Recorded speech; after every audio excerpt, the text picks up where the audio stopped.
morning and welcome back to Reaper Pro Tips with me, your host, Anne, and disembodied hands, Quindy, Justin, and John. How are you all? Friday, happy Friday. Ugh. Happy Friday. My eyeballs are like gritty. Ugh. But it's a beautiful day out here.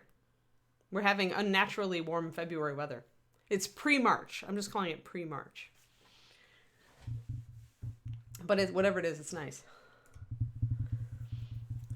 Yes, good day, good morning, good afternoon, good whatever it is. But whatever it is, it's Friday, unless you're Jazzian in Singapore. And no, it's still probably Friday then, although it's getting close to not being Friday.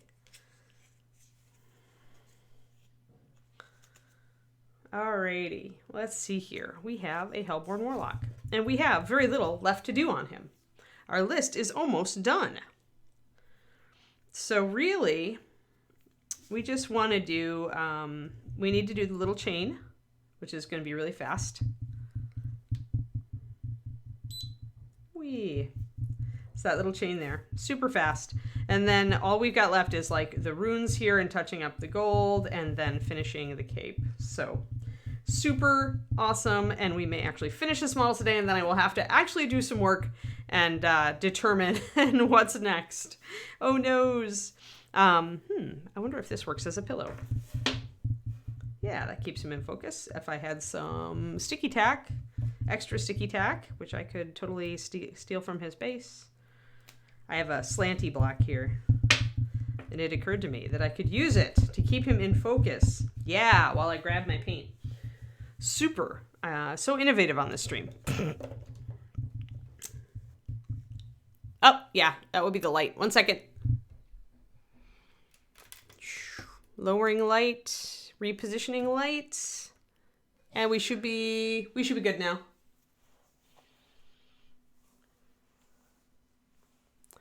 Yeah, I switched, I was moving my camera around yesterday, so. Alrighty then. So we're gonna need gold colors, and we're gonna need steel colors. Couple days of NMM here. And there we go. Awesome. All right. We'll do the chain first. Chains are so simple, so easy. So easy chains.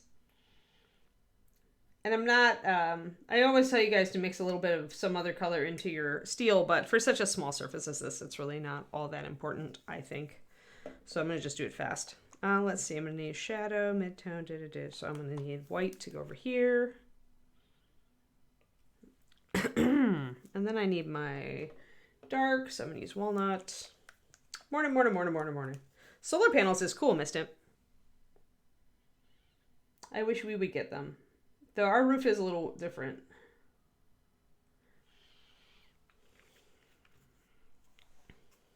Maybe we can consider it along the way. So our roof is very flat, but it probably would be a good candidate. It's just that we have to determine if we're ever going to run like air conditioning first so that we could do that ductwork and then think about solar panels. Alrighty, let's see here. Morning, Carthagnus. Morning. Let's see here. We're going to do 2 to 1. And I might need a little extra on that gray.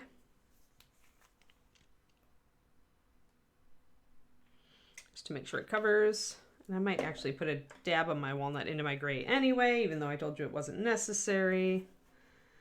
So I'm going to mix up my colors. I've got walnut for my shadows. You really don't need any more than a mid-tone shadow and highlight for little things like this chain on his thing there. Little tiny chain, see it? I am going to mix a little walnut into my gray.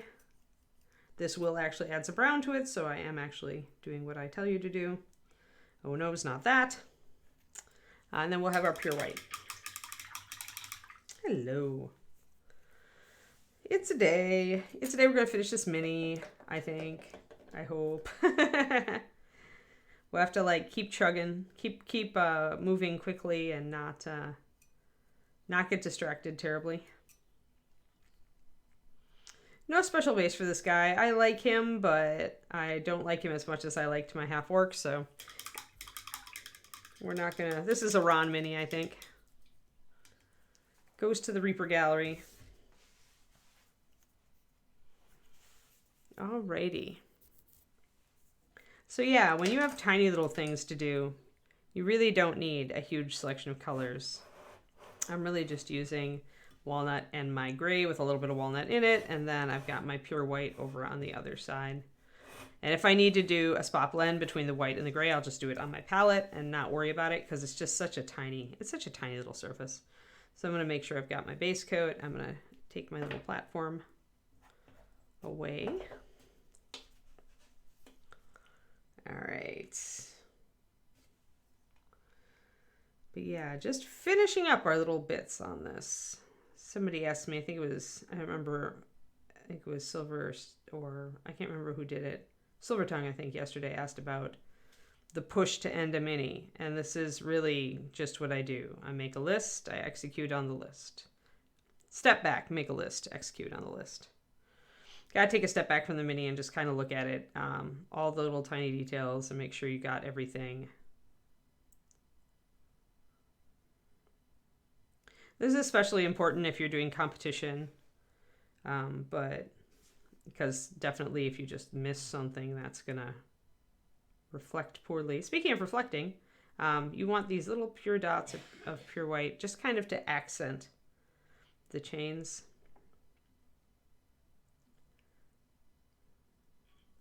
There we go. So usually in the straight up and down chains there, as opposed to the sides, I'll do it kind of toward the top, and on the side chains, I'll do it toward the top middle, depending on the position of the chain. But you don't have to be super, super precise on this. You're really just, with these, the white is usually enough to suggest a shine. And you really just need to make sure that you're hitting each little link. It's less about, when you're doing something this small, it's never about blending. I do feel like I need to add a shadow in here. There, that's better. And do pay attention to, like, if you're like there, I blurfed a little bit on my white, so I need to trim that up. Like so. So the shape of the chain is evident. But really, it's just these little pops of pure white are more than enough to make your chain appear shiny. So you really don't need to go trying to precisely place shadows and highlights. I shade around. I mostly just use lining, honestly, on small chains like this. If it's a bigger chain, like if you're working on a bigger model like a bust or 75 and the chain is sizable, then you may have to do a little bit more work. But otherwise, 28 millimeter, you can cut a lot of corners on 28s with little tiny areas where you don't really have to blend. It's going to look blended just because of the way you're doing it in such a small area. It can be one of the big challenges of transitioning to a larger model. You have more room, but you have more room. So you have more room to fail as well as room to succeed. So when you're used to being able to kind of fudge very small details and not really think about, you know, how they'd really highlight on a big, you know, if they were bigger, that can give you some pause when you move to a bigger scale where you have to pay attention to these details. You can't just fudge it anymore. That's why I think everybody hits a learning curve pause when they transition from 28ths to a bigger model. There's all this room and you have to do something with it. Instead of just kind of like being able to do a quick highlight and shade on a small area, it's no longer a small area. So then that brings out all of those. And actually I have a clasp at the top of this little canteen that I almost forgot. So I'm going to go grab that real quick. I'm going to mix a little bit of a darker gray for that because it's in shadow. So I'm going to add a little bit more walnut to my gray for my base.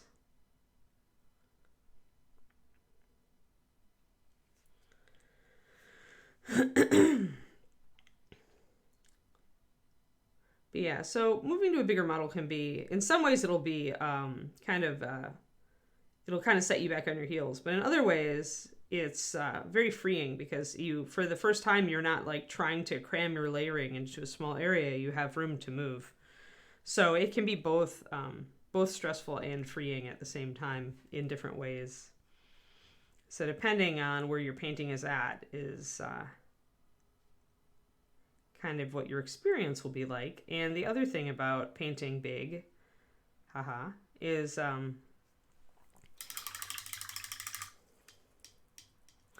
really when you're working on busts especially, you could put a very simple base coat and highlight and shadow on a bust and it will still look good. So it gives you a little bit of early win because most busts are big enough that they're going to cast realistic shadows. So doing a very simple bust and just, you know, doing it cleanly can give you a very good looking model. And that can be an early win for you that makes it less stressful to be trying all this new stuff at such a bigger scale. Put a little tiny highlight there. Make sure I get my tiny bright white highlight here so that it all reads the same. There. Yeah, this is where I chose this because I've always liked him because he just has a great aesthetic. But I mean, I chose him because he was so crowded, because there's so much to do. But at this point, we are actually about there. That was the last bits to get on the front, except for this little silver part at the top here.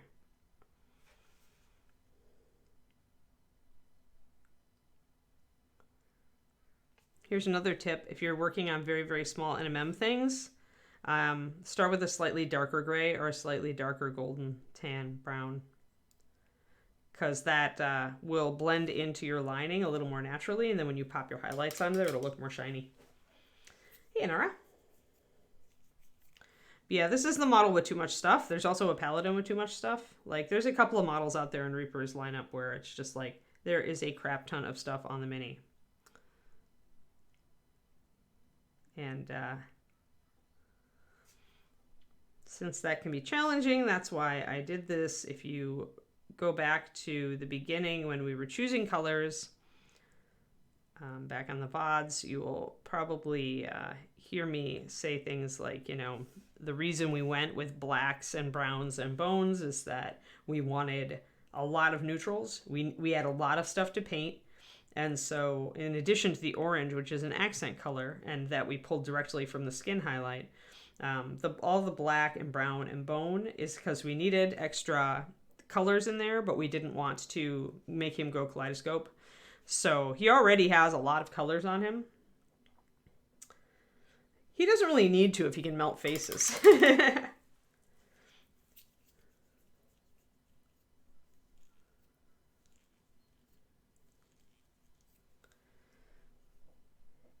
Yeah, I don't remember where the bulletin went up.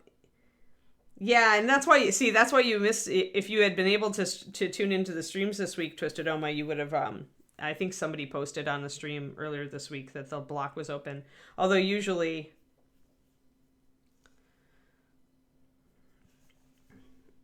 there is, like, they sell out super fast anyway. David and I managed to get one, even though my plans for ReaperCon are very nebulous thus far. All right, let's do the back. I didn't know they went up in price at I guess they would at the end, cause demand.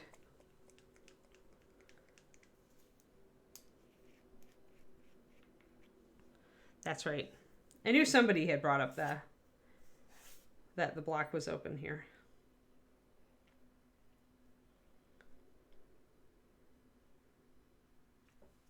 And I'm just going to do my usual set of colors here. So rich leather being my base for NMM gold because it's such a nice yellowy brown. Oh, the block sold. Yeah, I figured that. We bought outside of block just because we wanted a room at the hotel.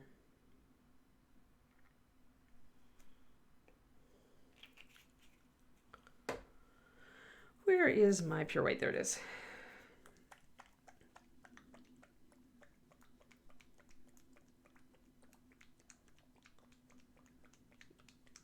Yeah, that's when you look at the other hotels, which, you know, we usually have arrangements with also, though I don't know if we have those nailed down yet.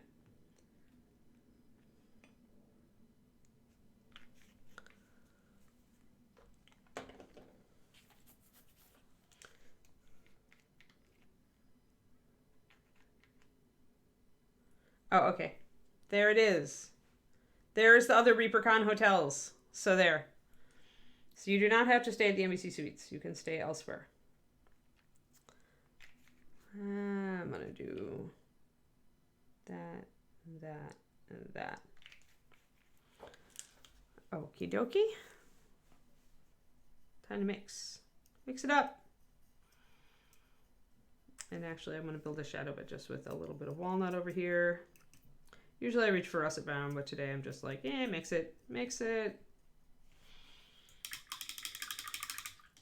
Oh, okay. Yeah, I figured we had deals with like 4 other hotels or something last year, didn't we? And each one had a different promo figure too.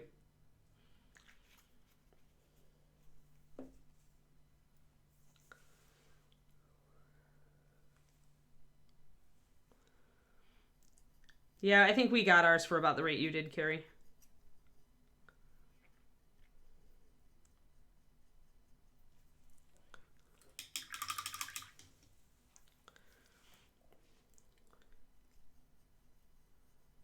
But yeah, all the hotels in that area should be happy about ReaperCon because we give them a lot of business, not just Embassy Suites.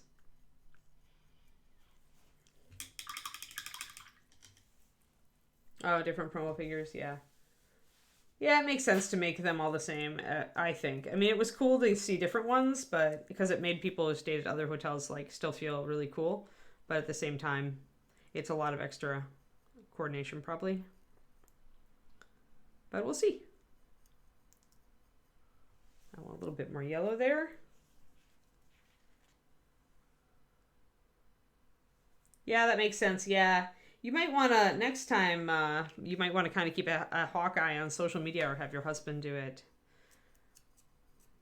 I totally get that whole, like, need to go up and lay down. I don't, like, usually it's not my health. It's usually just my, like, stress that makes me flee to my room at some point. Too much people, not enough introvert. But totally get it.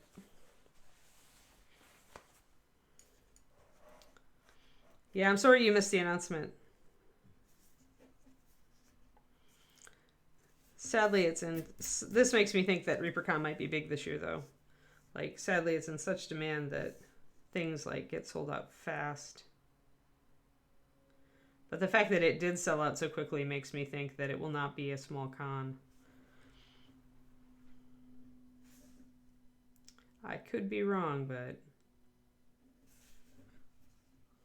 Just going to kind of coat the outside here. Remember, we underpainted this in white and then went over it with the rich leather. And I'm doing another coat here. Where am I in focus? Focus, focus, focus. I always forget where I'm in focus. There it is. When you're working on a section where it's like not like crisply painted yet, it can be hard to like figure out if your camera's in focus. It's really funny. So I'm just going to repaint over that edge line a little bit to get a solid coat on it. Yeah, that's a good idea, Twistoma. I mean, it probably won't be at, I think that Quindy just said it won't be at the original price.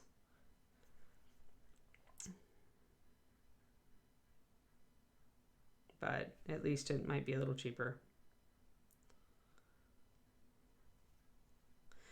The other thing you could try, though, I don't know if you're a Hilton Honors member, Twistedoma, but I always was able to sneak in using my Honors thing. Because Hilton almost always reserves a few rooms for Honors members. So I would just end run around Reaper and Embassy by just entering in my Hilton Honor stuff and seeing available rooms when I was logged in. And often that will work, but prices will still go up as availability drops. It's just the way they run it. But I would actually, like, if you haven't logged into your Honors account and checked, not click on the block link, but just go to Hilton and check that hotel for those days and see if it gives you any availability. Sometimes in the past, I have been able to get in that way and not pay a huge fee. Because usually they'll give you at least a little bit of an honors discount. So everybody else who just heard that, don't run off and do it. Give Twisted Dome a chance.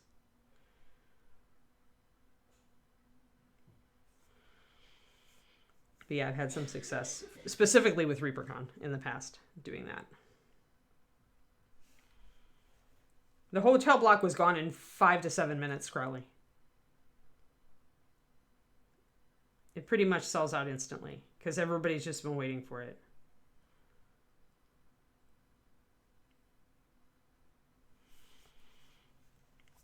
So I'm using my my lighter kind of ochre gold color to kind of section in my lighter NMM. Ah.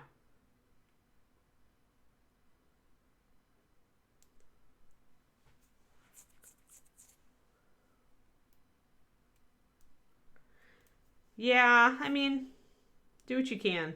Was it at least a slightly better rate though, Inara, when you looked at it with your honors?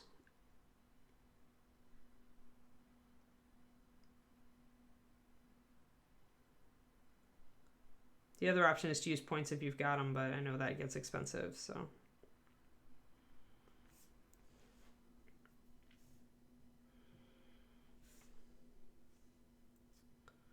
Especially if you don't have like a health condition like Twistedoma does, where you really need to be on site if you're going to be there.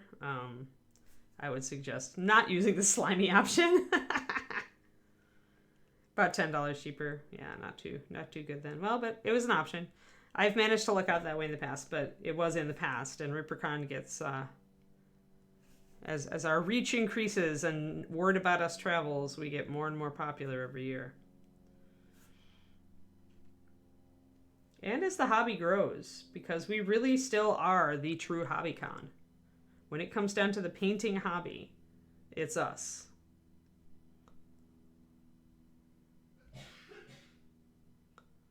Like there are no other, like there are other cons with competitions, even with very, relatively good quality entry competitions, but the con itself does not focus on painting like ReaperCon does. We are the only one.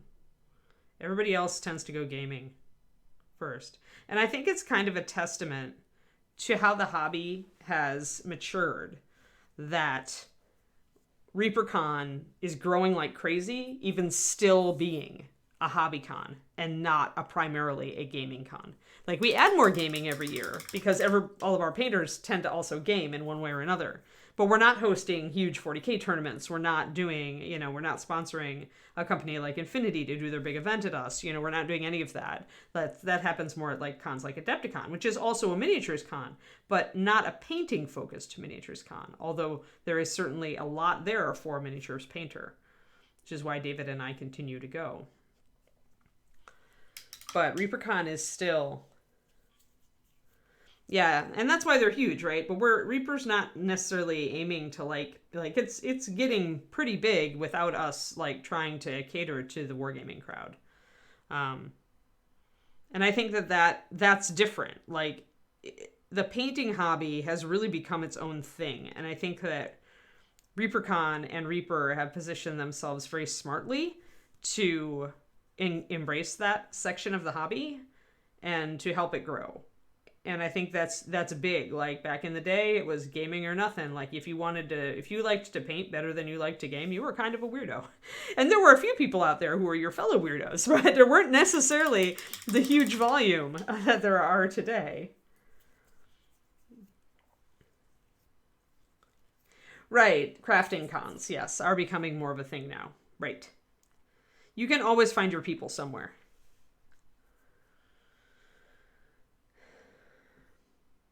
These days, it's more like there are more places I'd like to go than I have time to go because I don't want to travel very frequently. And so I've got to kind of pick and choose because I've got my dog event. Sometimes, I might also go and play with puppies. Like I'm considering a trip right now up to Canada to go see Kiri's great-great-grandkids for their puppy evaluation. Although I'm annoyed, I just don't know how travel across the border is going to be, but you just never know these days. It's a gamble. So I probably should just commit and go see the beautiful puppies, because these are going to be so cute. So cute.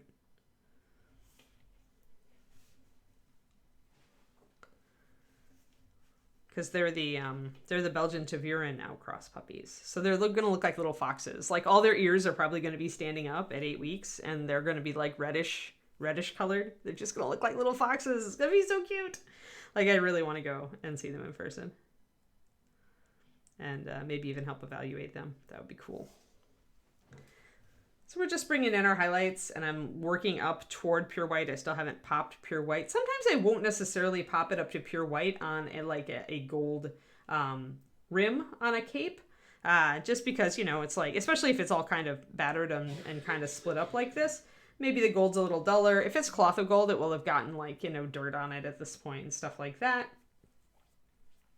Oh, it's 8 weeks from now. They were just born on the 8th, the little babies. And then we do their evaluation at the 8 weeks mark. So it'll be in April.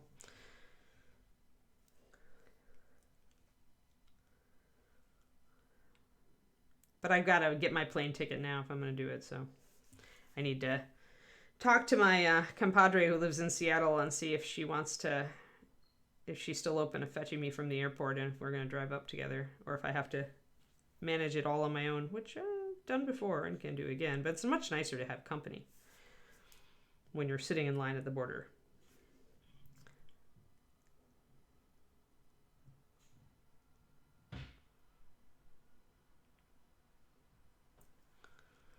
I'm just hoping that some of the testing parameters will have evaporated by then.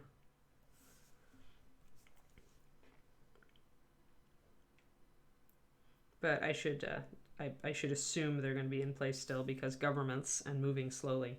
So yeah, so I won't always go up to pure white on these. Sometimes I'll just go to a near white, even though I want it to read as gold. Sometimes having this little ripple effect that you see is enough. You really don't need to go further, just to get that little bit of an edge, to shimmer.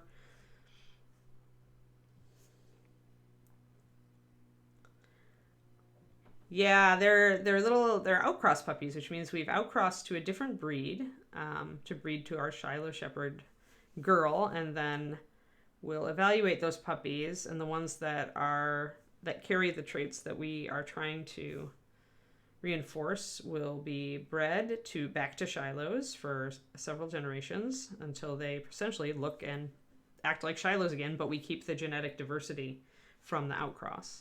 And it's very easy to lose that genetic diversity, which is why we work with the University of California at Davis, which is one of the top canine genetics labs in the country. And we essentially sequence all of our breeding dogs, and so that we can see where the diversity is, and then we can keep it. So this is our program to try to improve our breed's health in the long term. We hope to increase longevity and decrease cancer, and also get away from some of our most common diseases that are not necessarily common in the breeds that we're breeding to. So that is your canine genetics lecture. I'll shut up now. It's my hobby. What can I say? They are pretty big when they grow up. Yeah, they still want to test, I think, to get back into the USA, though. And I'm not sure where to find such things or anything. When Christina, who is the Canadian who I'm visiting, when she came down for the National this year, she had a heck of a time getting back over the border. But it was also a lot more COVID-y at that point, so. But yeah, so that's our long-term goal as a breed, is we really are into breed wardenship. We really want to, breed stewardship. We want to improve on our health.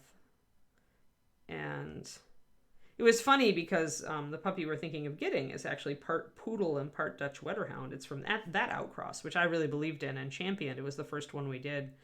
And so David, when he asked me questions about it, and I said, well, the puppies maybe their ears are going to be floppy, so they might not stand up because it might take another generation. He's like, oh, we will have a mutt. And I'm like, so when is it not a mutt? If you breed out to another breed, but then you breed back to Shilohs, when does it stop being a mutt? Which is a very interesting question because, you know, the AKC would have you believe that it never stops being a mutt. Yeah, but they're out there. Like, those are the kind of lines that our Shilohs were bred from, Miss Stimp, is big GSDs. And then when she threw the giant Malamute line in there for good measure, that helped cement. We still get smaller Shilohs, though. Like, Ikiri was about, like, kind of minimum for a girl. She was about 26 inches at the shoulder and about 80 pounds. 80 was about her good weight. But still a big dog, right? For anybody else who's not used to big dogs.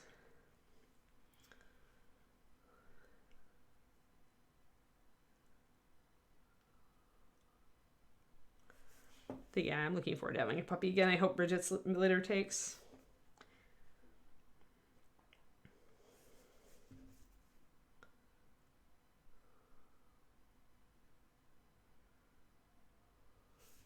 All right, so we've got that kind of, what you want when you're doing this kind of thing is you want to see it kind of go from light to shadow to light to shadow, kind of with that ripply effect. And that gives you the illusion of the cloth catching the light.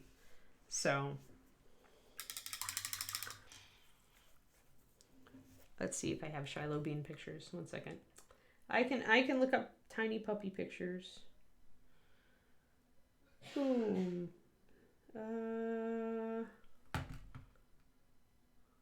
Because tiny puppy pictures are awesome. There we go. Oh, Wiggles. Let's see if I can, like, not have the puppies be noisy on this. Let's see, where's the mute? There it is. Okay. There. Let's see.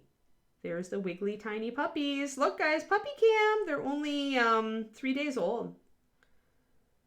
Little fat little Shiloh beans with cute little coats. So that's a sable. And then those two really reddish ones are more the Tervuren color pattern. So that red. So those are Kiri's great-great-grand puppies at 3 days old. Yeah, so you get puppies. That's why everybody tunes into this channel, right? To see the baby puppies. It will, actually. Yeah, most Shilohs are long-haired. Most Shilohs are long-haired. I prefer the smooth coat. I prefer the short hair, actually. Because ease of care, baby, all the way. Plus, I really love the look. I love having the classic shepherd look in a very manageable coat. I just think that, plus they're much bigger than typical German shepherds these days, so they're just impressive. A smooth coat, big smooth coat's really impressive. But yeah, these the Tervuren will almost certainly make these smaller, which is why the girl that we chose for this outcross has really big size behind her, and she's not a small one herself. We chose for genetic diversity and also for traits that we wanted to kind of offset the Tervuren faults, because the Tervuren's kind of got a very boxy build, and it's got a pretty straight front with kind of a...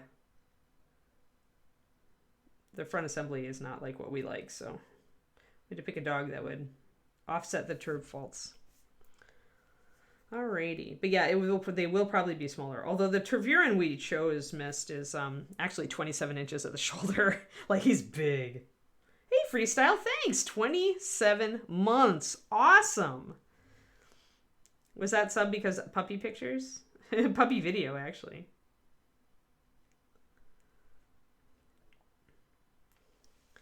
But yeah, so these will probably be smaller as adults. Though I would kind of expect them, because the father was bigger, I'd expect them to at least make minimum Shiloh size. Minimum Shiloh size is 26 inches at the shoulder and about 80 pounds for girls and about 28 inches at the shoulder and 100 pounds for boys. That's minimum size for Shilohs. And then maximum size for girls is more like 29 to 30 inches and 105 to 110 pounds. And males can get up to 31 or 32. I've seen 31 or 32 inch Shilohs. I've even seen a 33, but that was a long ago. And then 120 to, you really don't want them more than 130 pounds. Sometimes we see 140s, but I always kind of feel like the dog's a little fat at that. It's for all the content. Yeah, subscribe now for more puppy content. Exactly. You can always depend on that from me. Always depend on puppy pictures.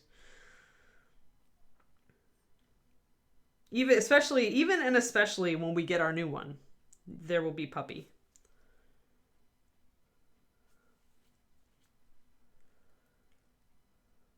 Right. Yeah, Shilohs of that size are like, they're not rare, they're just uncommon. Like, because we outcross, and because our breed founder also outcrossed and didn't always use like huge dogs to outcross to because she wanted certain other traits. Because of that, we have a lot of variance in the breed. That, and we do strive for genetic diversity. And people don't often think of this, but if your breed has a lot of diversity, it means that you're going to have less cookie cutter dogs. It means that you are going to see a lot of variation in the breed. Because diversity is diversity, it means that you've got a selection of traits, and you can't breed for like cookie cutter physical traits and still keep diversity everywhere else. It doesn't work that way. Genes move in groups. And most people don't understand that either, is that genes are actually not inherited one by one. They move in blocks, usually called haplotypes.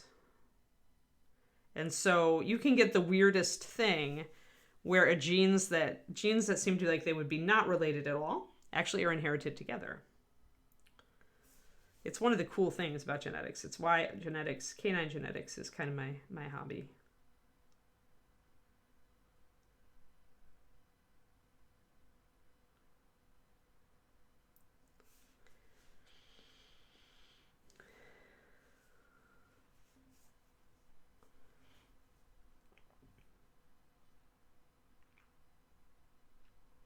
Yeah, really big dogs do scare people. I mean, especially if you have a fear of dogs, which a lot of people do. I mean, Leo was the most gentle, sweet dog ever, but he was 100 pounds and 28 inches, but he looked bigger because of all the fur. And people would definitely cross the street to get away from him before they even got close enough to see his wagging tail. So it is a thing.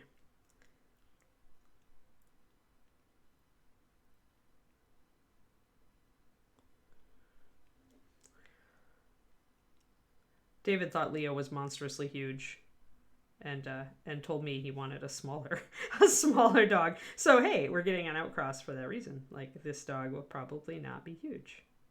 Although I told him we call it Shiloh colored glasses in the breed, where once you own a Shiloh, every other dog just looks teensy. Like, your Shiloh looks normal. Every other dog is just teensy. All right. I'm sorry about the cold and wet, Shadow Raven. Hopefully, afterwards you can recover.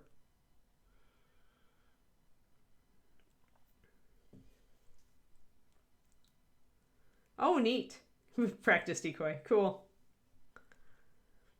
Yeah, it's neat. It's really cool. All the things that dogs do for us. All right, so I'm kind of blocking in shadows here, see? Because again, I want that rippling effect, right? So even though this is not, this is a flat design, it's going through these folds. So I'm trying to shadow in the folds consistently.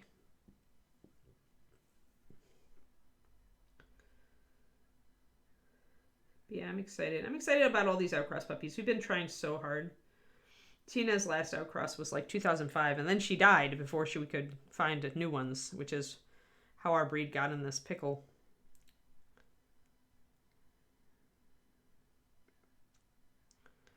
But this should help a lot.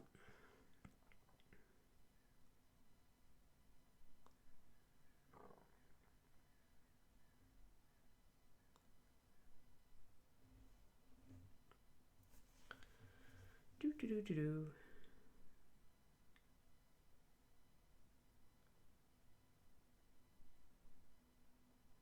There we go. Shadows everywhere where we're in a fold.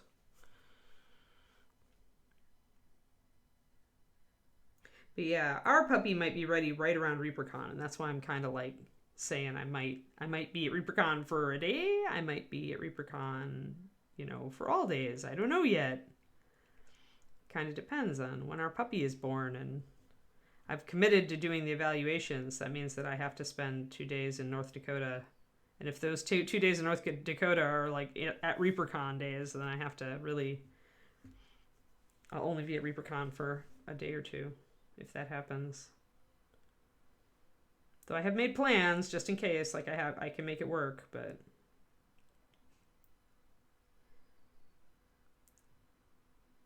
and my friend Bridget, who I'm getting the puppy from, is also into D&D, so she knows ReaperCon, and she's totally into working with me.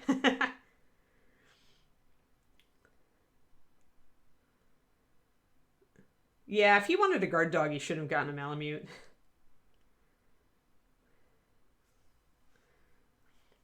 I mean, they can be kind of like, what was it?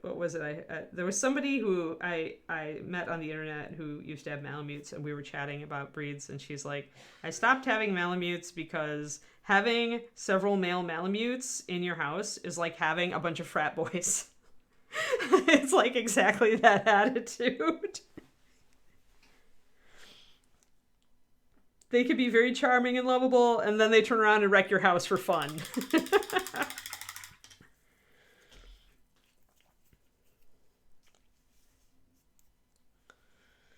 I thought that was amusing. I had never heard Malamutes compared to frat boys before.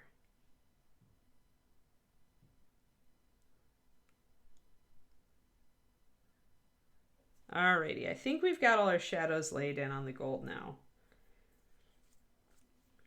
Yeah, I don't really want a guard dog. I don't want a barky dog. Like I grew up with a Sheltie, and I love my Sheltie, Fergie, but man, that breed is so barky, and I prefer quiet. I would much rather not have a dog. Like the dogs would alert us if they heard like a definite noise outside, but they were pretty good about calming down after that. The Shilohs I had. Or the Sheltie would just keep barking. And he trained our pointer to keep barking too.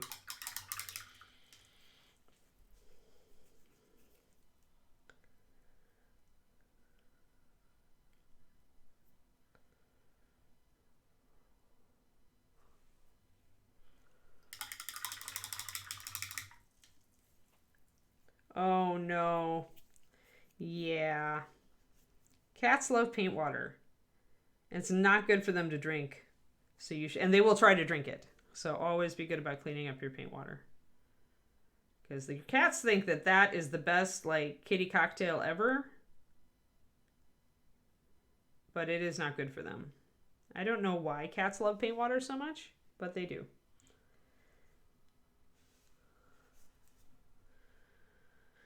It seems to be a universal feline thing. My old cat always got in the habit, I would always be nosing around it, so I got in the habit of always emptying it. Now I've lost that habit, so if I ever got another cat, I'd have to retrain or remember to close my door to my room.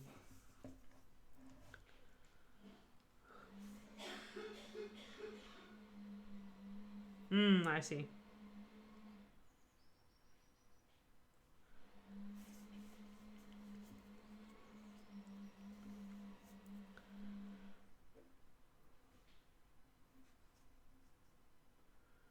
So I'm using my kind of my ochre color, my mid color, to bring in my first highlight. You can see that forming up here on the fold specifically. Yeah, I have a friend who had to leave a faucet on for his cat. I just thought that would drive me absolutely nuts. Plus, waste of water. Could never do that here in California because drought. Would have to get a running cat water fountain.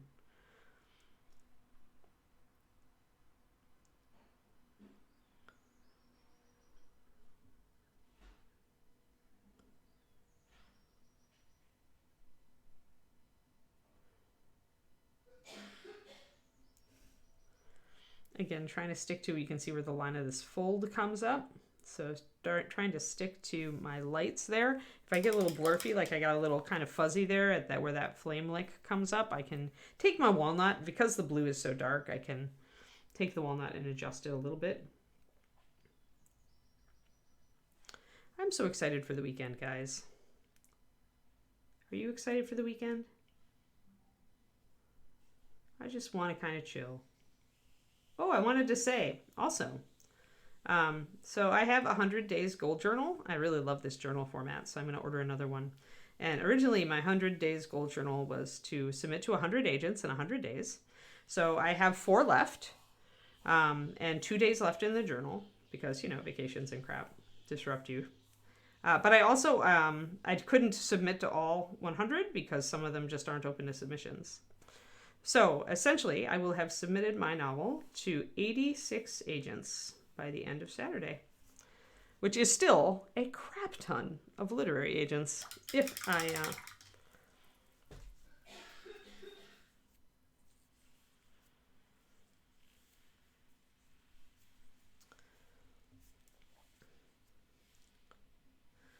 So yeah, so I'm excited about that. Then I can stop like doing all these submissions. Submissions are just like, you know, like training you how to take rejection. Don't become a writer unless you can take rejection. Because you're going to get rejection after rejection after rejection. I think I've got like 36 active subs out, or 37, and then I've got all the rest are rejections except for one where the agent still has my writing and is reading more of it.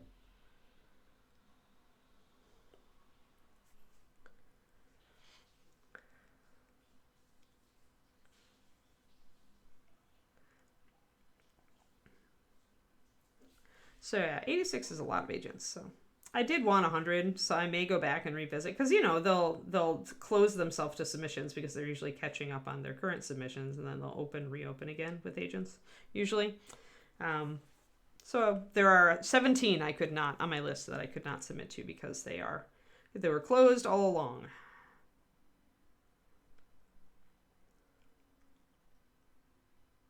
So I imagine that eventually, like, I'll check in here and there, and eventually when agents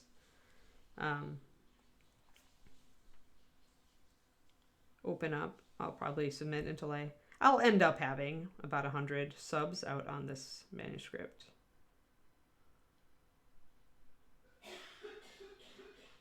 But, you know, if I have to indie publish, I'll indie publish. But oh my god, so much work, guys. So much work to independently publish and do it right. It really is like a second Patreon. I have 17 more, Pendrake. Yeah, lots of subs, Derek. Lots of subs. Studio DKS.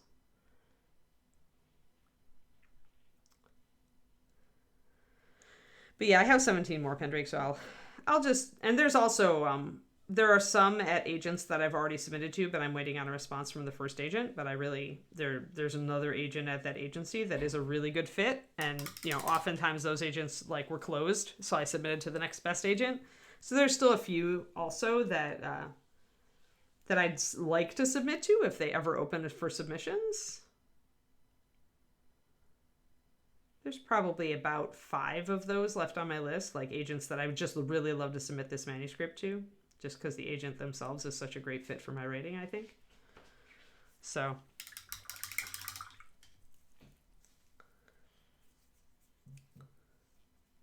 Cool, Miss Dimp. That's awesome. What character are you playing?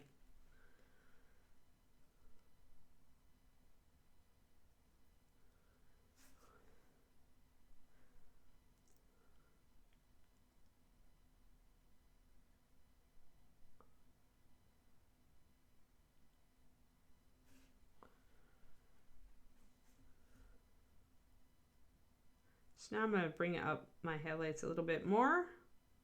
Again, in line with the cape and the shape of it and the folds and where they are. And I'll do a lot of like going back and forth here. Like this side of this little flame flicker actually is kind of a little bit too light. So I can take it down a little. Oh, nice. That sounds fun. Female or male? For the orc.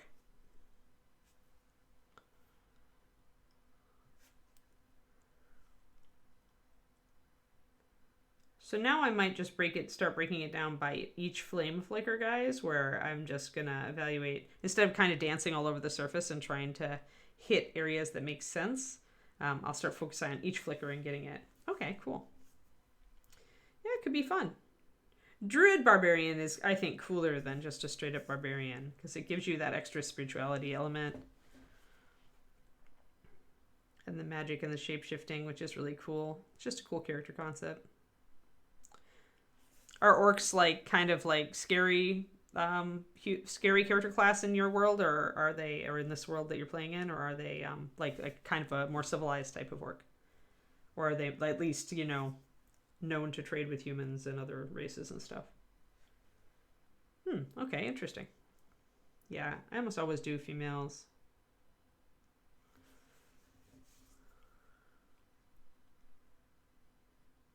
Though some of my favorite NPCs have been male.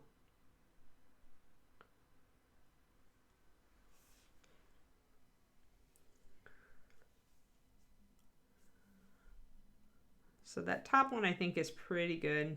I'm going to go over here on this little fold and try to hit the highlights on this little tiny flicker flame over here.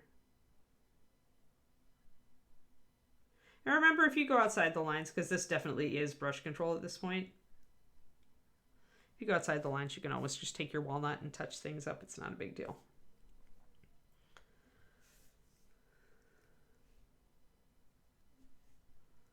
Yeah, we had to cancel our paint club because of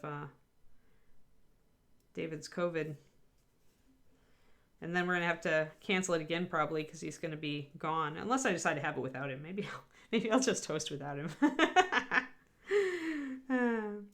Because I want my paint club. Now that we've started it again, I want my paint club, darn it.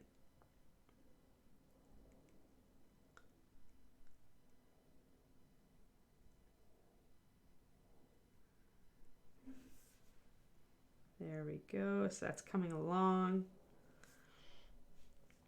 I'm going to get just the tip of this flame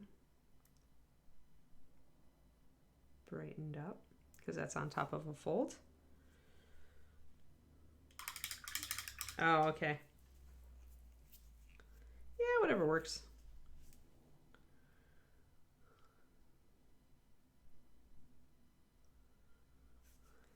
At least it's a game. I haven't had one of those for a long time.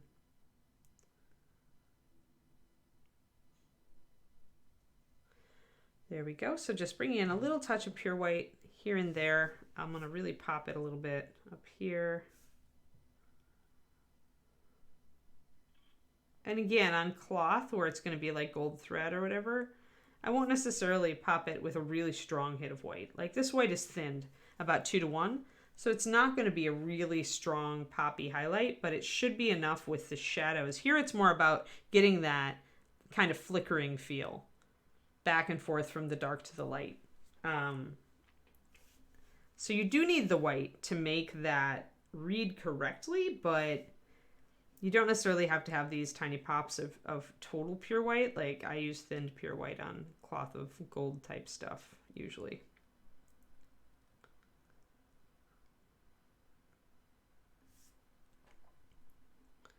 But I definitely will use it to hit the top, the areas where the fold is at the top, or the flame is at the top of the fold.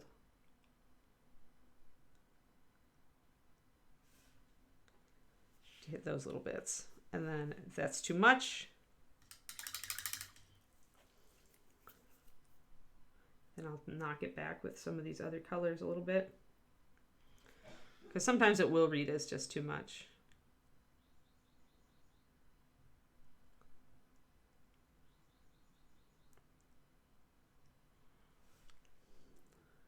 There, that's better. We are almost there, guys.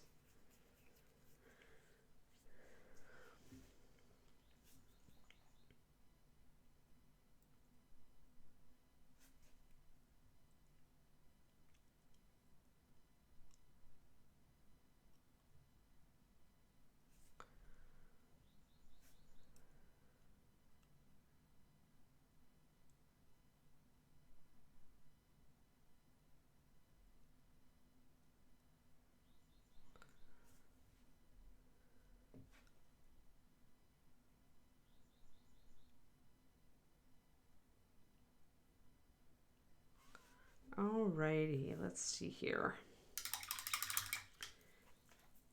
Don't want to lose your midtone on this. Something that I see a lot of people do, and I do it myself sometimes, that's why I have to go back in and kind of add in a little more color to things, is you'll lose your midtone on NMM. You'll end up with all darks and lights, and it won't look golden anymore. So kind of keep an eye out for that, and make sure that you keep some of that golden color, the yellow. Because when you lose that, you lose a lot of the richness of your NMM. So you got to keep those touches of yellow in there.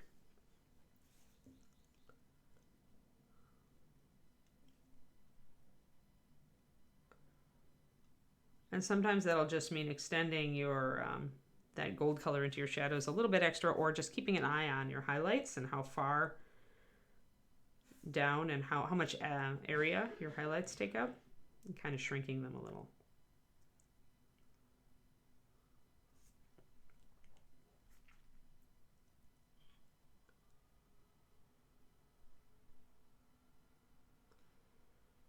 Remember that your highest highlight can be very small and still be effective.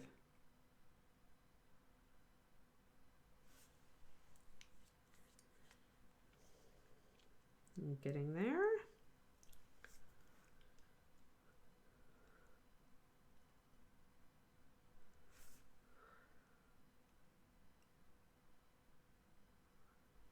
So I will be doing my stream tomorrow. I have been slacking on my Grandmaster entry for Adepticons, so I need to work more on the Orc Bust. I think we're going to do metallics. We're going to do that big shoulder pad, and we're going to make it look really dirty and beat up. It'll be fun. So that'll be twitch.tv/paintingbig, Quindy with the shout out in the chat. If you haven't given me a follow, go give me a follow. And then Twitch might actually remind you when I'm streaming, but it's always Saturday. It's always around 3:30 USA Central Time. I like the Saturday stream much better than the midweek stream, so it seems like people enjoy hanging out and sometimes painting with me, so that's really cool.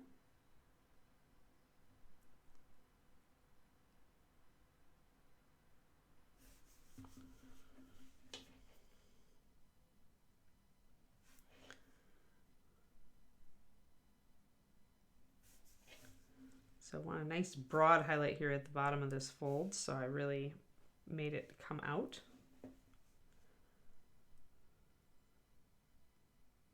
Yes, it's true, lady. That's exactly why we went to Saturdays, so that people could actually chat and paint along and not be at work. Although I know I'm a nice distraction while you're at work, especially when I show puppy pictures.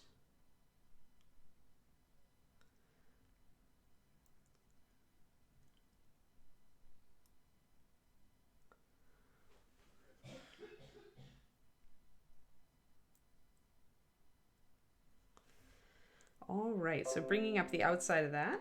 Oh, Windows, be quiet. Silly Windows. Nobody wants to know about you and your privacy and your security and all the rest of it.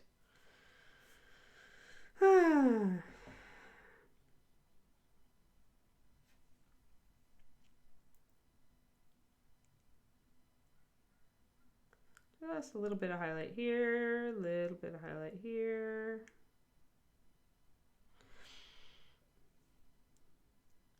And just to bring this up, if you want tips for building your brush control faster, I have a video on it on my Patreon, patreon.com/paintingbig. And it uses a dragon. And I give you all the sneaky little tricks and tips that will help you improve your brush control faster, if you're like me and impatient. Thank you for the link, Wendy. And I've got like over 3 years of content up on that thing now, guys. So it's a seriously good buy, especially at the higher levels, because you get all the lower tier content as well when you sign up for a 10 or 15. So just so you know. But there are also very affordable tiers. The $2 tier is very affordable. And the $5 tier has cool color stuff on it. So speaking of which, the Copper NMM PDF is coming right along for that $5 tier. I have a trip to see my parents at the end of the month, so Paint Along may actually get early videos this month, just so I can get those done. before I have to go down to Arizona.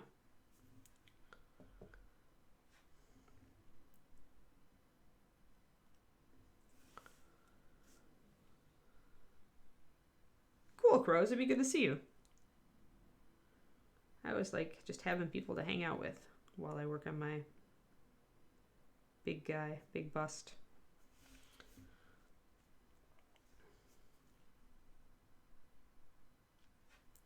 I'm excited to do the metallics on this because I'm going to do it like Mr. Grumpy, like all out, really, really dirtied up and grungy with dents and chips and stuff. So I'm excited about that.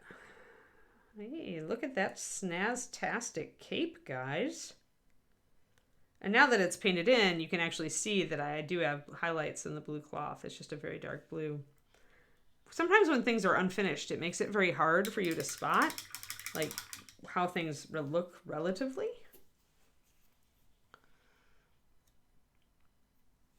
I'm going to trim up the top here with some walnut just to make this top edge be clean and the same width. Consistent width. There we go. It's shiny. Shiny and flamey. And I don't think I really want the blue any brighter. I could bring the blue up a little brighter, but blue is such a pain. Maybe I will though. Let's see. We've got our finish our freehand. Oh yeah, we were gonna consider doing a border on this teal cloth, weren't we? Oh, and we need to do the runes here. Actually, we need to do the runes. Yeah, freehand is fun. I've done a lot of it for you guys now. You've seen me do all sorts of different ones.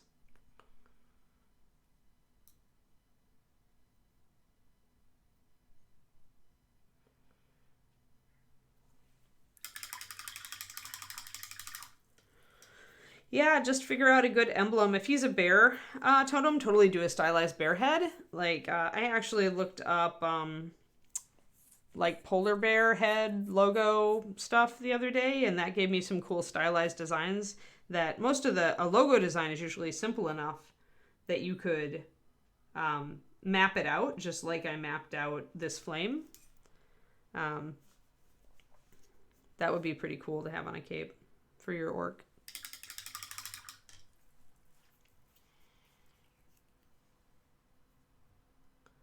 Gonna get some of this walnut, and I'm going to try to etch in some of these little runes.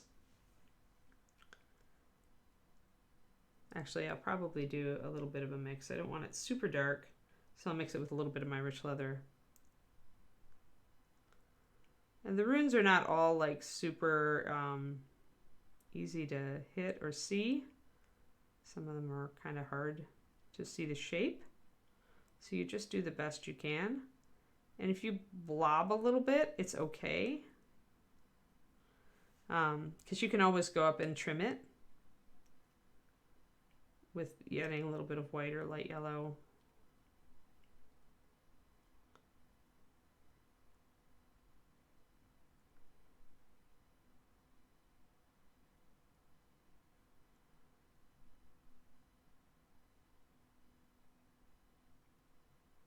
And you'll notice me not talking when I'm doing this because essentially I'm exhaling so that my hand will stay steady.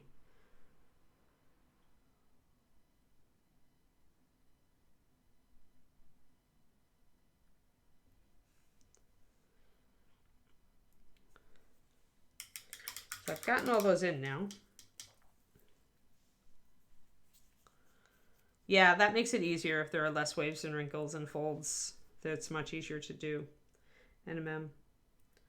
All right, I'm going to take my light yellow and I'm going to bring up the lower edge on some of these higher up ones just a little bit. Just going to bring out the relief on them.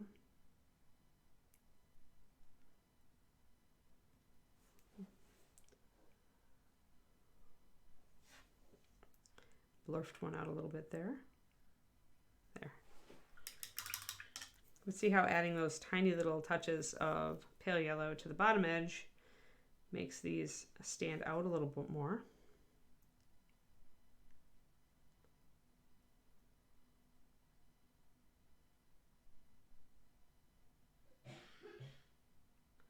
as we get down into this more light area, I have to go to pure white for that bottom edge highlight. Hey, thanks for the resub, Shadow Raven. 19 months. That's a lot. Only a few more months till you're at your 2-year anniversary. Double sub-anniversary.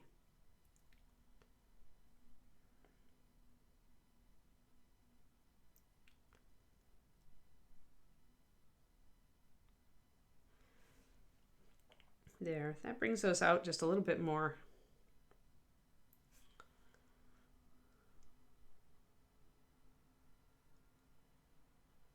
But then as you get up under the shadow here, you stop doing those highlights. I also could bring in a little bit more shadow down here. So I'm going to grab my rich leather. I'm going to thin it a little bit. It's getting a little tacky, so I know it's time to thin my paints again. If I'm going to keep using them for much longer, although not too much longer, 20 minutes left on stream.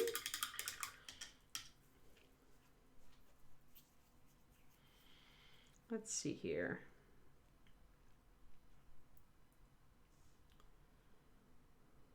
I think I had too much water in my brush there. Sometimes you have to squeeze out your brush twice. Especially when you're working with thin paint that's pretty transparent. Make sure your brush is thoroughly squeezed out before you put the paint down. When you want a tiny controlled touch of paint,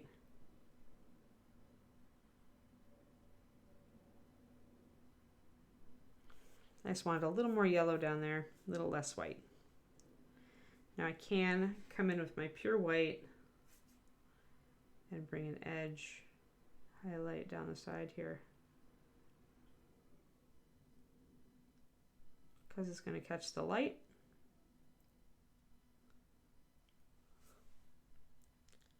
And that crisps that up. Now he looks really, really crisp. Really crisp. Looking good. Looking good. Looking good. And looking good. So the only question is, border here or not border here?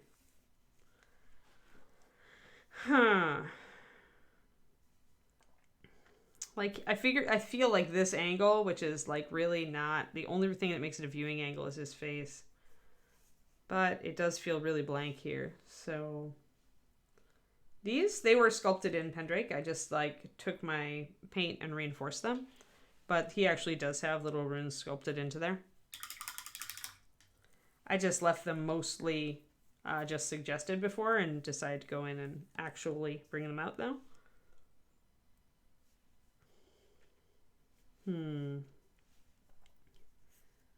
Yeah, I guess we can do another. We can do a little thing. All right, let's do a tiny little border. Just something tiny.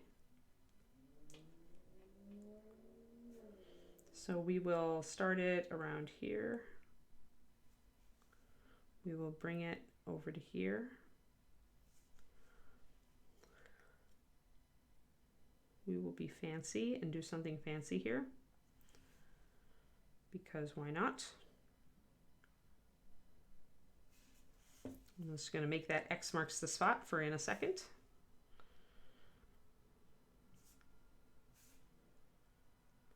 Continue to bring the border around.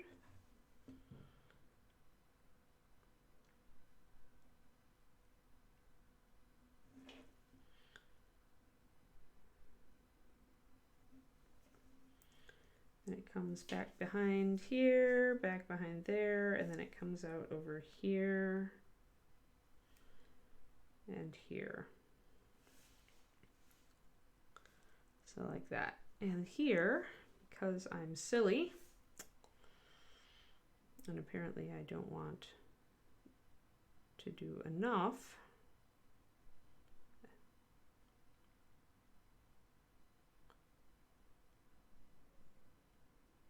apparently decided I needed to do even more. We'll bring another little flame up. The depths of hell. Thanks, Shadow Raven. So we'll bring another stylized flame up right there to fill up this space better, because otherwise there's just nothing here, and that will be a nice little flourish on the, referring to the back of this and what we've got. So awesome. Now I've got it underlined. I will fill it in. Underpainting with white, and we will go over it with gold. And I'm gambling that I can get this done in 15 minutes.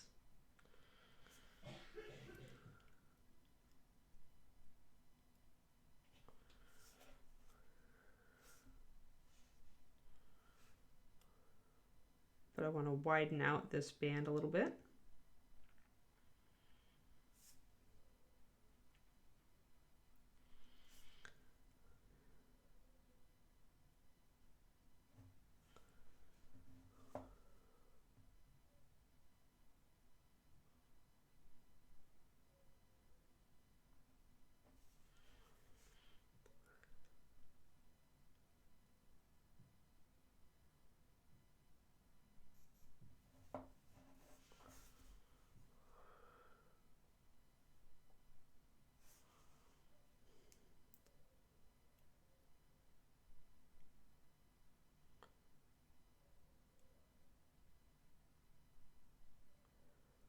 We're going to bring this and bring this up, thicken things around. Don't want to make things too clunky. Yep. Yeah, he's still got, like, it's weird because he's not coughing anything up. It's just he's got like an itch, like his bronchial passages are just so irritated.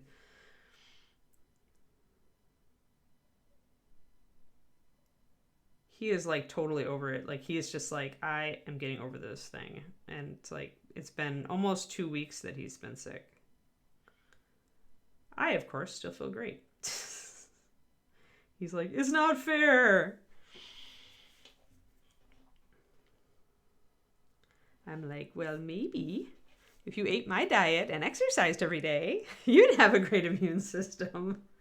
No, no, no. I don't say it. I think it, though. Actually, he does not. It's not that he eats unhealthy, really. In general, we eat a lot of vegetables and stuff, so. He's been drinking his orange juice.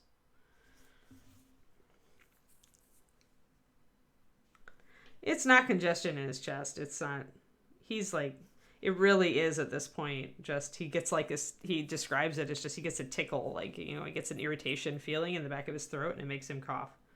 And of course, that just irritates everything and makes him cough again. So, yeah. He's just a sad, sad David.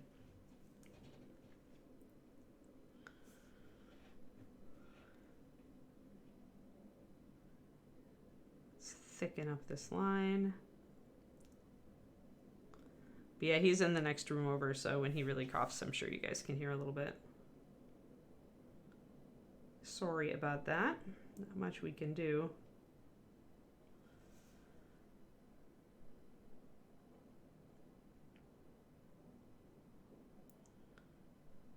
But yeah, he's been working from home all this week. Ah, yeah, you're there too, Robin, huh? I eat a ton of garlic anyway. Like in the regular course of everything. If I can use garlic in it, I use garlic in it.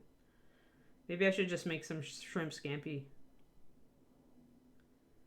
Load that sucker up with tons of garlic and feed it to him.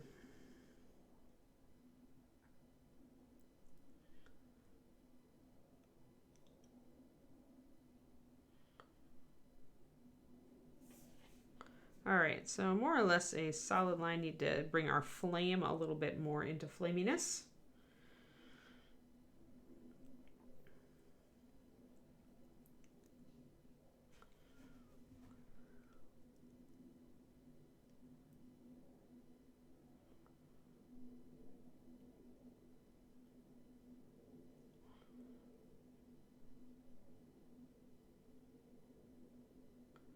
Want to kind of make it curl around and curl and swerve and not be real straight so that it looks like fire a little bit more. And the other thing that I could do is bring this out and make it have another little lick of flame coming out.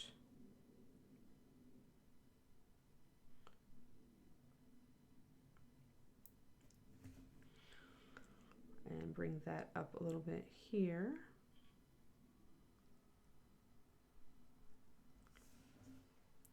It's a little bit too long. I want to bring it down.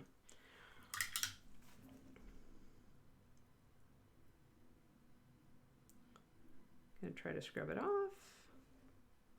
The paint sets pretty well though, so I probably need to actually grab some teal.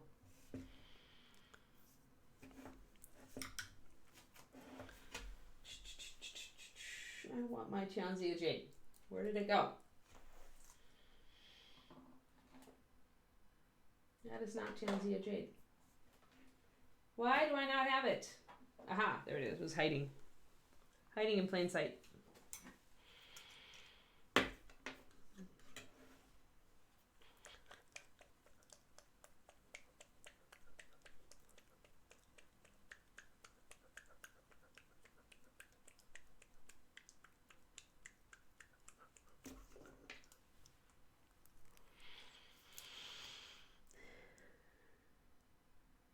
Alright, Tianzia, adding a tiny bit of dark. Touch up this. Bring that back down.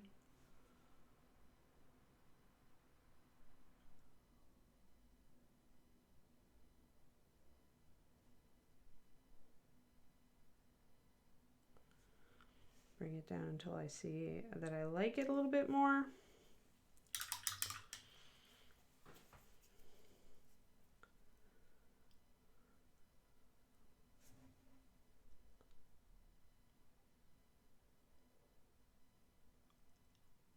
I think I'm going to bring this part. That's a little better.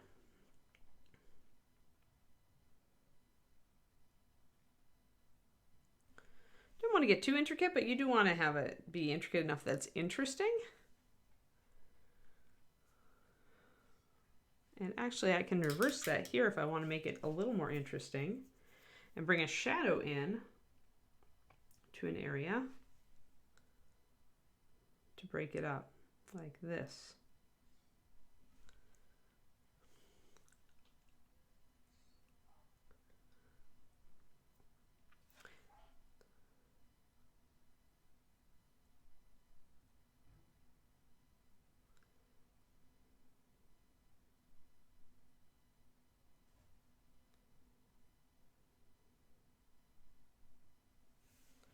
And that gives us a pretty little flame.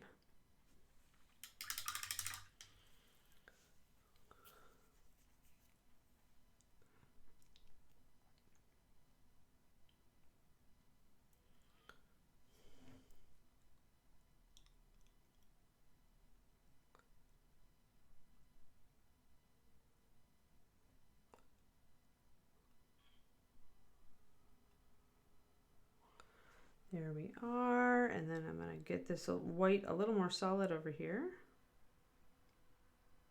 So the reason I added this again is that we had a big blank space because the face is turned this way. This actually makes this a viewing angle for the model. So I didn't want to leave this big area just with nothing in it.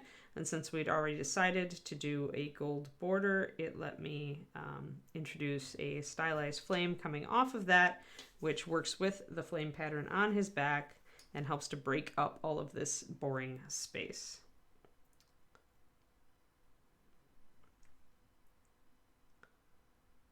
Plus, it's pretty.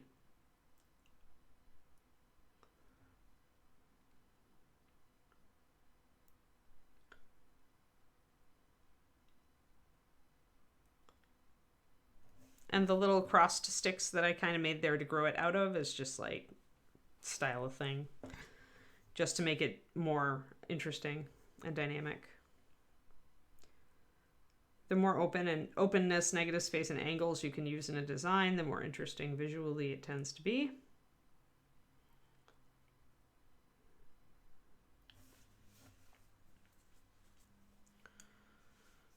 That works. All right. I won't be able to totally finish this, but we'll get close enough. And that probably will be it for this character. I'm going to at least do the little flame though.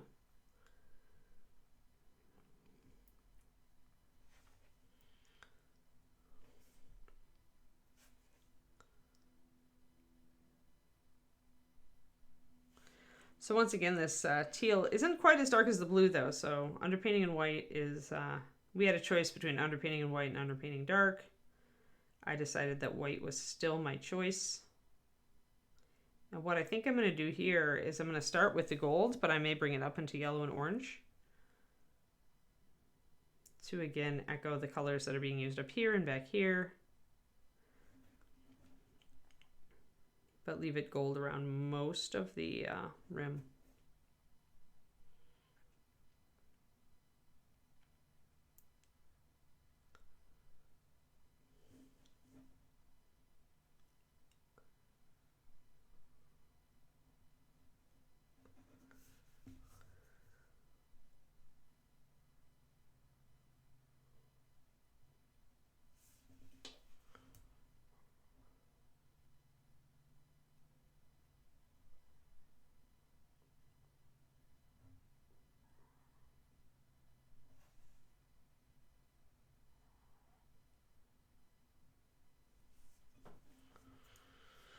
Alrighty. So we'll just start the gold a little bit into the bottom of this, but then I'll probably bring in orange and yellow and red from that. There. So you can see how the gold, even with the white underpainting, it doesn't show up as well as it did back here on the really dark stuff. And it's still showing up well enough though, especially once I bring the highlights in, it'll be brighter and lighter than the surrounding teal. So I still feel it's gonna work this way. I have not chosen the next mini crows. I have been a total slacker. I need to choose like 4 new minis for this stream. In fact, I will right away put these. I may have already put this on my to-do list. Let me just check. Let's see here. Where's my to-do list? And where's my to-do list for tomorrow? Yeah, I'm gonna put Sunday. Choose new pro tips models.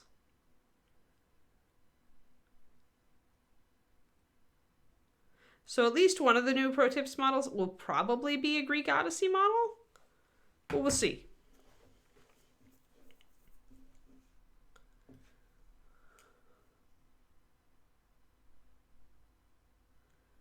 But I have some other stuff. I have models. I have a model that I've wanted to paint that people voted not to do for my paint along, so I might do that. It would probably be a lot of freehand on that one. There's a lot. I have many, many models, so I don't know if I want to do a poll. If I have time, maybe.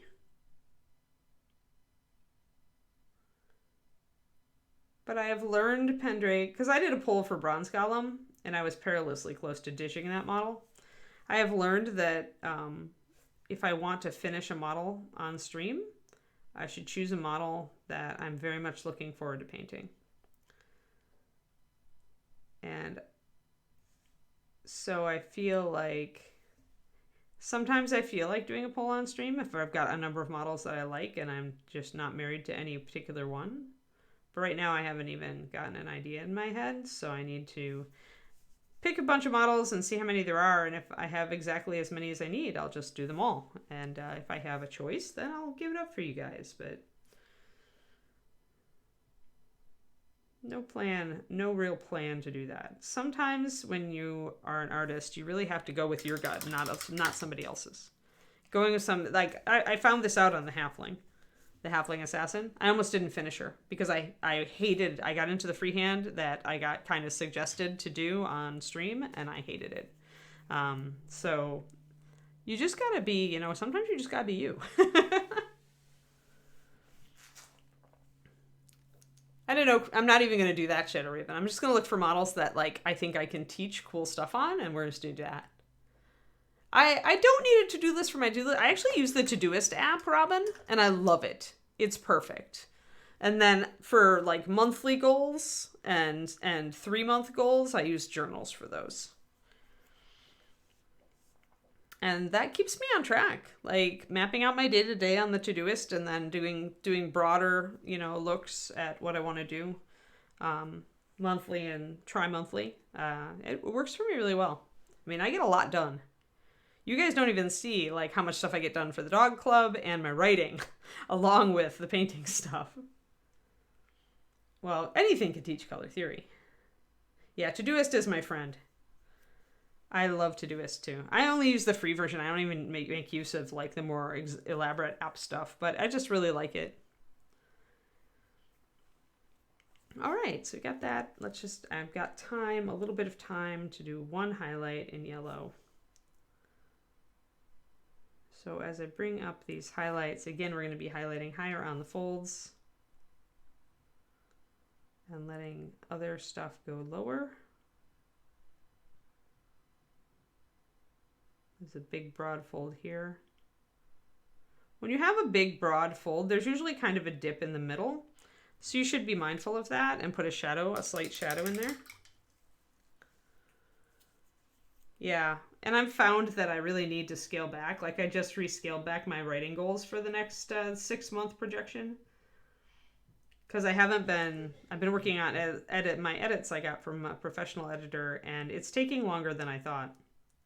Because it really is like a line by line. Like you are going like page by page, paragraph by paragraph, and sometimes you're just stopping and fixing 5 little things on a page. And sometimes it takes a lot more time than you think it will. Because if you have to stop and restructure a whole paragraph. So yeah. Definitely have learned that I need to like chunk my time a little bit more attainably and set easier goals for myself in a way, because if I finish them, then I have time to work on whatever I need to work on. So it's really a win-win. All right, let's put a little bit of a shadow in the middle here. So it kind of dips around here. Just a little bit. Not a lot of shadow, but just a little bit.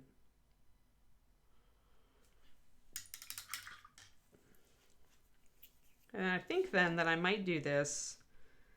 Here, we can do something like this.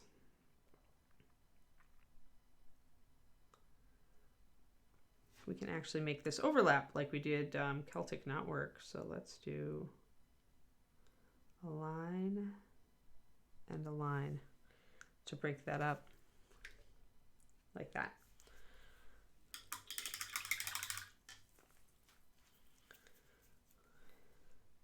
But yeah, prioritize list of achievable goals all the way. With all of the different commitments I have in my life and all the things I want to do with my next like several years of life, necessity. Absolute necessity to stay on target. I used to just do like kept a to-do list on my phone that just, evolved from day to day, but the Todoist is just so much more satisfying. Before I felt like my to-do list never shrank, and it just makes you feel overwhelmed easily. There. And then higher here. So as you bring up that, you're going to see, and you can always bring in a little bit more shadow on the side if you want to bring out a line, if you feel like these are too similar. It's actually showing up better in person than it is on camera, so I'm not worrying too much about that disappearing. But if I want to, what I can do is I can accentuate this shadow. So I can bring in my teal shadow I've been working with.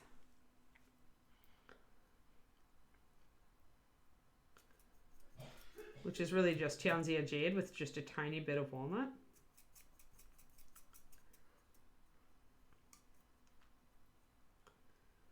And I can utilize that to deepen that shadow down so that it's a little darker around that line. Todoist is... Yep, the Todoist 3 check marks. Todoist. I really like it. it just makes me like, it makes me do a finite goal list each day, not some revolving thing that just feels like it's going to snowball out of control. So I can essentially bring in a bit of a darker shadow right next to this line. I can use a little more walnut if I want to get that a little bit darker.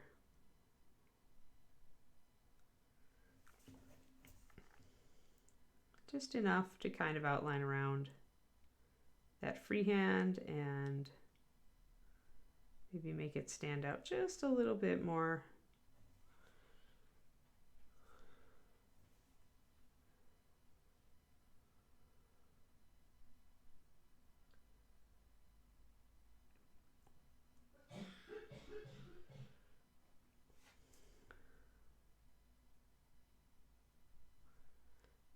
Yeah, any to-do list is really only as good as your execution on it. So I find the app makes it satisfying.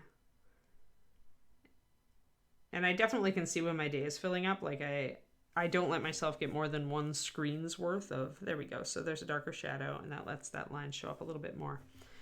Don't let myself get more than one screen's worth of to-dos usually. Or I make myself do a couple things before I add another to-do.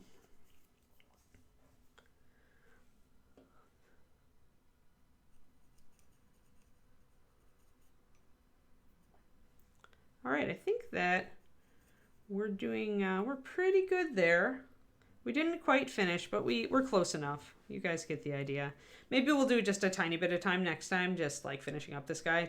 I'll paint his base black and I'll finish up this little flame motif and then we'll start a new model. Maybe we'll do it that way.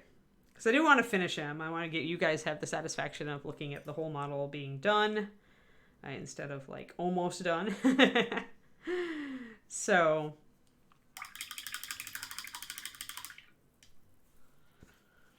yeah, one thing to know about it, Pendrake, is it will let you type in things like every Tuesday walk at 11:30, or every Tuesday 11:30 take a walk. It'll let you do, and then it'll put it on for every Tuesday. It'll also let you do every weekday, which I like because I have certain things I only do on the weekdays, but I take the weekend off.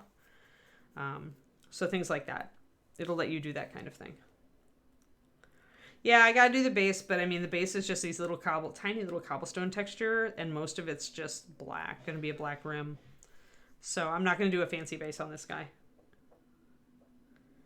I don't like him enough to do a fancy base on him. It's a horrible thing to say, but like when I do a fancy integrated base on a model, it's because I really like the model and I have a strong vision of where that model needs to be and what the story is, and I don't really have it on this guy. Like if I'd thought about it, I would have had him having an argument with my orc that I liked so much and done it like an integrated base for both of them, but that didn't work. Yeah, I use it for appointments and everything now. Like I use it more than my Google Calendar, Agent Marvel, because it's just, I really like it. And I'm always checking it, so it's reliable to remind me. So yeah. All right, guys, so what we did today, we cleaned up, we finished all of our NMM gold, then we decided we wanted to do last minute freehand because I be like that. And so we didn't quite finish it, but everything else we did, NMM on the little chain there. And we finished outlining all of our pretty flame, and now it looks flickery and awesome. And yeah, so we're just doing that little thing and just doing the base. And I am going to commit on Sunday to sitting down and choosing new minis to paint for this stream. We need 1, 2, 3. We need 4 technically. We technically need 4 because Ogre's almost done. This guy is all but done. Bronze Golem is almost done, and Darius is all but done. So I need to look at the Bones USAs. Thanks, Wendy. Glad you like it. Yes, happy Friday, everybody. Remember, I'm going to be streaming tomorrow on my own channel on twitch.tv/paintingbig, and we're going to be doing a big bust competition level.